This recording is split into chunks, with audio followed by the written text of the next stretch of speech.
Hi there, my name is Darren Sutton. Let's talk amateur diamond sports and do so on Perfect Game Weekly, presented by Rawlings. Love the show this week.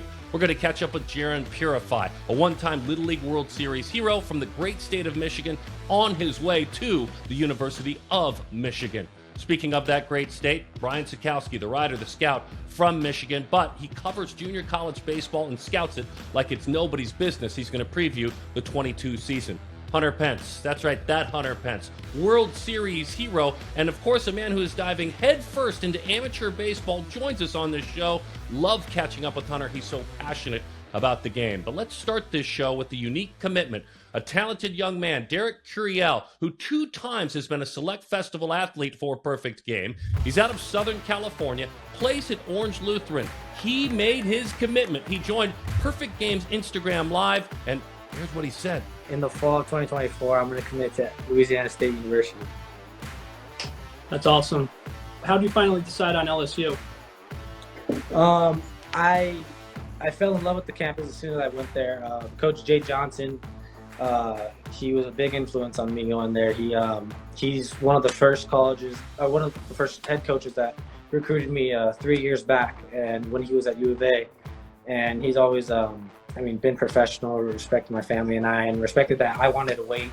And I think it was just big. He still would call me every now and then, and he wouldn't put any pressure on me. So I just felt a good connection with him, and he's a big hitting guy. So I'm excited that he'll be my hitting coach at LSU. And I just thought the student body and how the fans were at LSU were just a great fit, and I just think it was a great fit all around. Oh my gosh, that was excellent. Jeremy Brown joins us, National Director of 13 and 14U Player Development and Festivals. That's where you've seen this great athlete. Who are they getting? You know, you asked the why in that great clip, but who are they getting as a player? Explain who they're getting. For me, Curiel is one of the best defenders in the country, regardless of class. 13U, 14U festivals, we saw him make the diving catch in the outfield. He prides himself on his offense. He's really coming into his strength offensively, left-handed stroke, a lot of whip, a lot of natural loft to it. And as we've seen him get stronger, we've seen the tweaks and adjustments to his swing. And there's a reason he's ranked number 1 in the country. You look at his stats, you look at the performance, it all lines up. Has LSU moved to the top of the mountain as far as recruiting? Vanderbilt certainly, and what Tim Corbin does there year in and year out. But there may be no hotter program in recruiting right now than LSU. Is that fair? Definitely. You look, it's every 2 days, it seems like they're pulling in a top 100 type recruit. We got James Whitaker at 25 from Vegas a couple days ago. His older brother was committed and signed with Jay at U of A. Tyler Whitaker, former festival kid. Then you look, and this morning I looked on Twitter, and Derek Mitchell had announced that he committed to LSU as well from Arizona. So obviously there was some working relationship there with Jay prior to Derek's commitment to ASU. Everybody wants to play for Jay right now. LSU is definitely the hot ticket. You look at who he has around him with Dan Fitzgerald, Jason Kelly, even Perry Roth on the ops side. Those are 3 really good assistants to have around Jay. Jay's very forward thinking in the recruiting, always been ahead of the curve. And we're seeing that with who they're bringing on campus, who they're getting. And who wouldn't want to follow the footsteps of Jacob Berry and Dylan Cruz? Can we just finally remind everyone of the 2022 class with 10 PG All-Americans? Now, we understand not all of them will make it to campus, but to me, that's kind of when the doors swing open. That's what you see first. That's the instant impact. Those players that were all PG All-Americans all committed to LSU. It's bonkers because when Jay first came over, he brought some of his guys with him. He brought over Crawford. He brought over Romero. Jaden Newt opens up, commits her, and that's on top of Jared Jones and the handful of other guys they already had committed. So definitely something special brewing in Baton Rouge, and they open up the spring as one of the top-ranked teams in the country as well. So it's not just forward thinking, but also present on the field success. Well done, the king of commitments. We can't wait till you bring us more. This is great. What a feather in your cap. I know you don't like to talk about yourself, but what a feather in your cap that these young men and their families reach out and want to share with you through Perfect Game too. I appreciate it. Yeah, it's a lot of fun. We've done 3 live on Instagram so far. They've all been to LSU, so maybe that speaks to what the Tigers are doing. I'm hoping the next one, just to shake things up, isn't LSU, but it is what it is, and looking forward to seeing who wants to be next. Great stuff, H. Great stuff. So When we come back, we do have a guy who's not committed to LSU. It's Michigan, the story of the Little League World Series hero, and a guy that Jeremy watched very closely develop as a select festival athlete. It's Jarren Purify, also the best in JUCO, and Hunter Pence joining us on this Perfect Game Weekly, presented by Rawlings.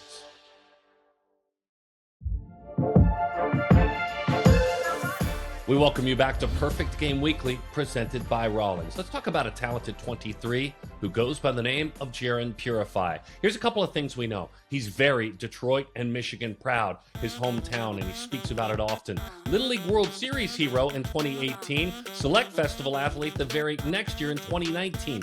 Though he missed a little bit of time this year, that had him wanting to get going. He went to Perfect Game's main event showcase at the end of this past year. Our own Danny Wexelman found him there.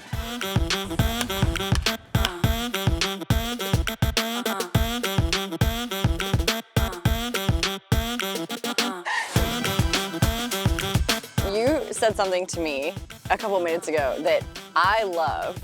You told me that you've been looking forward to this. Is that right? Why? So I hurt my thumb this summer, and it kind of knocked me out for at least 2 or 3 months. I just wanted to prove that I can come back and still be who I was before I left. We've known you for a while though, like 13 U Select Fest, 14 U Select Fest. Like now you're kind of coming into your own, is that right? I think I found myself a little bit. I put a lot into this game, so I practice a lot. You can ask people at my school, they're like, oh, where are you going? Can you come hang out? No, I can't. I'm sorry, I gotta go hit the cages. Yeah, but how hard is that? You're a teenager.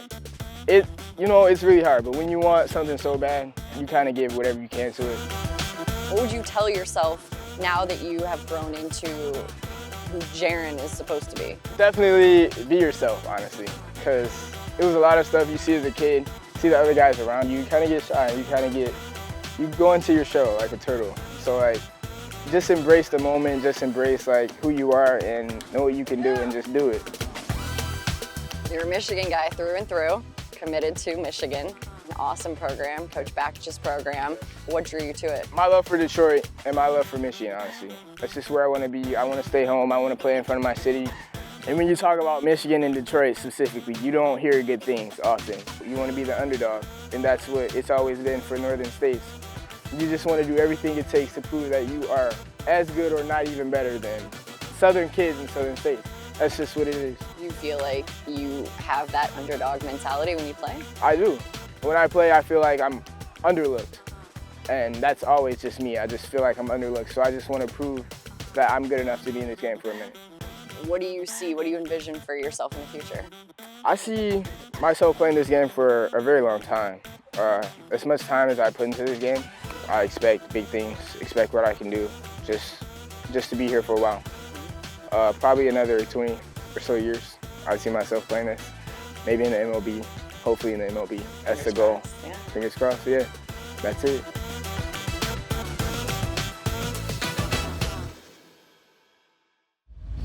Love it. Love it. 20 years. You'd be surprised. There are a handful of athletes that age that will talk about 20 years as a player, being in the Hall of Fame.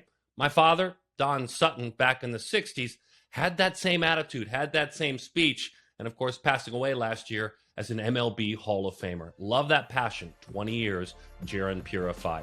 We'll stay conceptually in the great state of Michigan because Brian Sakowski will join us, the great writer, the great scout. He will preview the 22 JUCO season. The rosters are so deep. And speaking of deep, the depth of Hunter Pence as he talks about his major league journey, his dive headfirst into amateur baseball, and just simply put, Hunter being Hunter.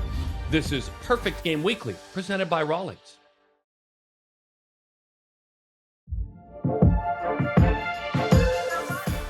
We welcome you back to Perfect Game Weekly, presented by Rawlings. All eyes on junior college baseball. But let's start with kind of a rich history. Pasadena Junior College with Jackie Robinson in Southern Nevada, where Bryce Harper probably should have still been in high school, and Piazza in South Florida, and Clemens in Texas, and Puckett in Illinois, and Albert in Missouri.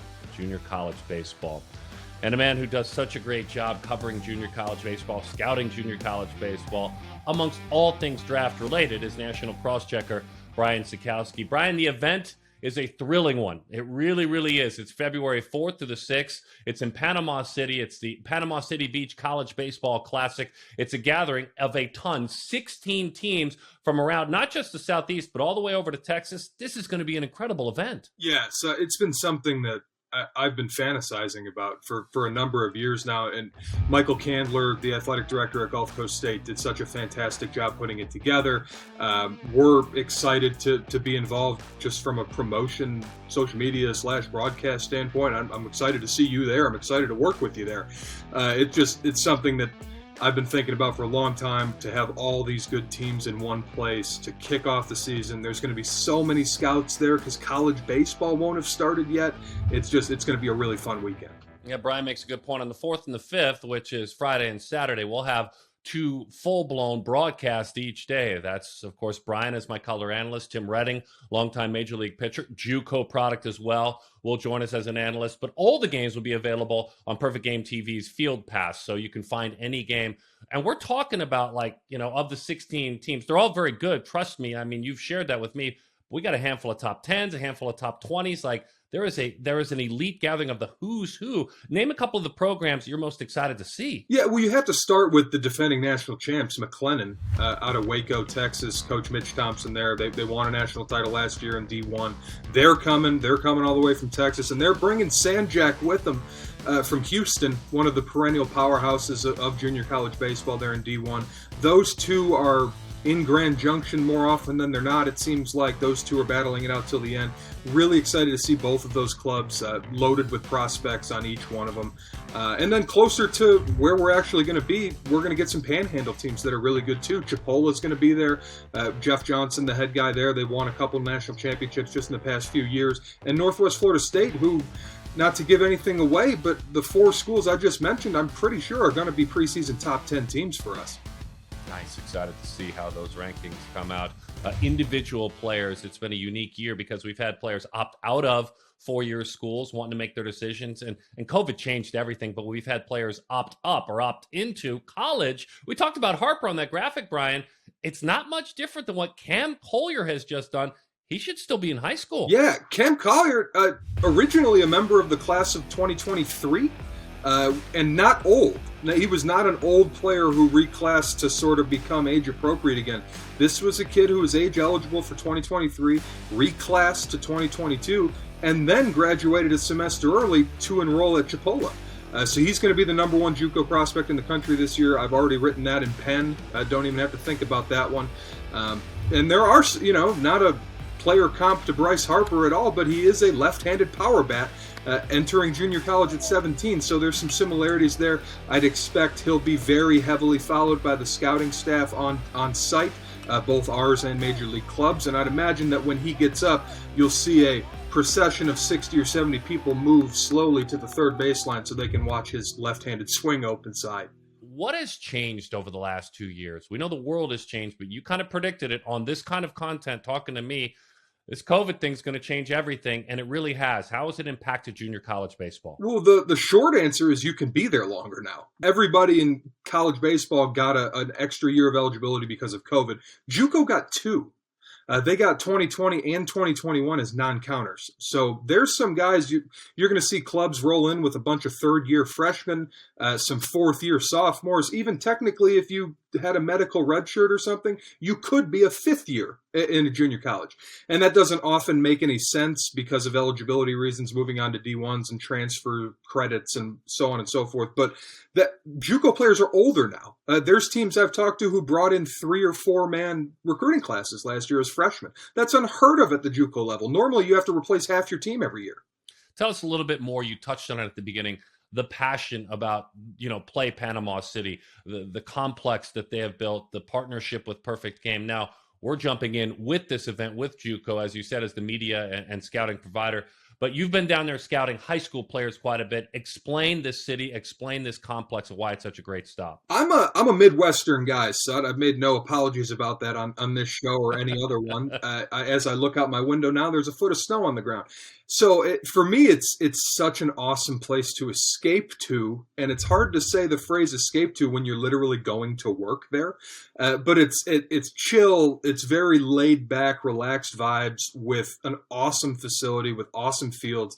And the more and more good teams and good players we bring in there, the cooler it's going to be for the city and the surrounding area. And I'm excited to see a place like that explode even more than it already has. Such a destination place to go play baseball and scout baseball. I'm very excited, so I can't wait to get down there. Yeah, hang with us, by the way. Again, live broadcast, full productions on the 4th and the 5th. Brian will be joining me with Tim Redding as my color analyst, but every game is available, I should say, on the Perfect Game TV app on Field Pass. Incredible stuff.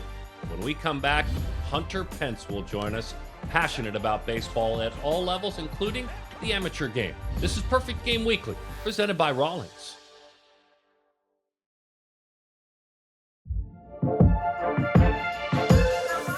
Glad to have you joining us on Perfect Game Weekly, presented by Rawlings, and an exciting conversation, as we've told you throughout this show, with the man who transcends baseball in my mind now, but is all baseball if you're a baseball fan, Hunter Pence. Hunter Pence joins us now. Hey, Hunter, thanks for hanging out with us. Happy New Year. And again, baseball season approaching. Glad to have you with us. Darren, it's great to be here. Thanks for having me, and always a pleasure to talk baseball with you, as usual. Hunter, when you were a young player at Arlington High School in Texas, when you were a young player at Texarkana College, or even at the University of Texas, Arlington, who do you recall a couple of men and or women in your life that impacted you, that helped you grow the most? You ended up having such an incredible major league career, but way back when, there were people that touched your lives. Who are some of those people? Darren, it's an amazing question, and I remember reflecting on this one time when I was reading a book by Malcolm Gladwell called Outliers. And what it talked about is that, like, basically any major leaguer is somewhat of an outlier, but they have a lot of things that, like, stars align and everyone comes to help them. And when I was in high school, actually, I didn't even have a car until I was like 17. So I would just stay after at the school and just like practice at the field. And one of my teammates, his dad was a minor league coach for the Padres, Don Warner at the time. And I think he was a long time with the Orioles after that. And he just started showing up, and we ended up like cleaning up this whole baseball, one of the side baseball fields, and we would practice till the sun went down every single day. And really, he didn't have to do that. He just like kind of saw that I was there, and we started doing it where it was just like me and him. Then his son started coming. Then we started having like full practices every day after school. So I have a big thanks to him, and it wasn't just him, but also, you know, my brother, my father, and many of the coaches along the way that really go the extra mile. And there was a lot of help that helped me become who the player I eventually was. And watching you and heck, calling some of your games from a visitor's booth for many, many years, everyone always embraced the fact that you embraced you. You were a confident hitter, although with a unique approach. You had passion, pregame dugout speeches. You embraced being you. Is it guys like your brother? Was it success in the minor leagues that said to yourself, look, I'm not going to go seeking others' approval everywhere. I need to be the best Hunter Pence I can be? Because, Hunter, it showed. It really showed when you played. You know, honestly, it wasn't like that from the beginning as far as like, you know, really owning who I was, because like I was known as like doing everything awkwardly. There's memes about everything. There was Hunter Pence signs because like I just didn't do anything naturally. And come to find out, I kind of have like a spinal issue, the Schumann's or whatever, where it's like locked up. So I didn't have the access to the flexibility to do it normally. It was all a study, and I would interview every single great hitter I had and like try to learn from them and try to do it their way. So I pulled aside Lance Berkman, I pulled aside Biggio, I pulled aside Carlos Lee. I even like set up an interview with Barry Bonds, like a lunch to like, you know, notepad like what he did. And what I ended up finding out after I asked all of them is they all had a different philosophy, they all said a different thing, and they all made me a worse hitter when I tried to be like them. Because I would maybe be doing good, and then I would talk to them and try to do it their way and get in a funk. And I was finally like, all right, I have to figure this out on my own, like know thyself. And that became kind of the mantra. So through trying to learn from everyone else, I figured out that I had to figure it out on my own. Can you describe what it's like, and you were able to do it a couple of times, to win on the final day of the season? The exhale you must feel when you're a world champion. My father, in his Hall of Fame career, never had that feeling, and it left him empty. Not deeply empty, understand me, but it did leave him empty. Twice you got that amazing feeling. It is really, really incredible, and it sticks with you. It's like there's not a day I don't wake up and give thanks for all the sacrifices your teammates make to make that happen. Because when you accomplish something like, they say, oh, a World Series champion. Well, guess what? There was, 40 at least 40 players that were a part of that whole journey. And the team that, was there at the beginning and was there at the end was like a lot different because of injuries and trades and all of this massive effort, and all everyone's doing is for that final moment. And when you accomplish it, you're just happy to be a puzzle piece that happened to be in the right place at the right time. This year, you've really, in your first plus year post Major League Baseball playing, and I'll quickly rip through, analyst with the Giants. You've blown up, certainly, you and your wife, Lexi, with Pineapple Lab Coffee. You've given a ton back to San Francisco. You're doing a great job with the MLB Network. You've done so many things already. I do want to focus quickly, my final question, on the youth space. You and I'm fortunate to have you as a co-host. We host a college baseball show together that has us talking to coaches and athletes. Hunter Pence Baseball Academy continues to grow with help, as you talked about earlier, with your brother and other great men that have helped out along with it. Talk to me a little bit, if you don't mind, about your give back and your passion to the youth and amateur space, including college. Yeah, I mean, you're always trying to do more and just show up and be there. And really, for me, youth baseball and college baseball is some of the most fun, most emotional, and some of the best memories. And I was very fortunate to have many great memories and many tough seasons also in the big leagues. But those memories are second to none. And that college game, I'm so thankful for the show that we get to do, Darren. Getting to speak to the college coaches who really are shaping the boys to men, shaping the future of our sport, the future of our country, because these are some of the greatest leaders that are passing it on to some of the brightest youth of our time. So it really is, to me, the most fun sport to get involved in. And it's really amazing to go watch those youth games, watch my nephews go play and see all the work that goes into it. And the game's gotten so much better. They're fun to watch these days. These kids are really good. Hunter, thank you, my friend. It's always great to reconnect with you. It's a pleasure. Love talking all things baseball and life with Hunter Pence. And don't forget, by the way, February 4th through the 6th, the Panama City Beach College Baseball Classic right here on Perfect Game TV.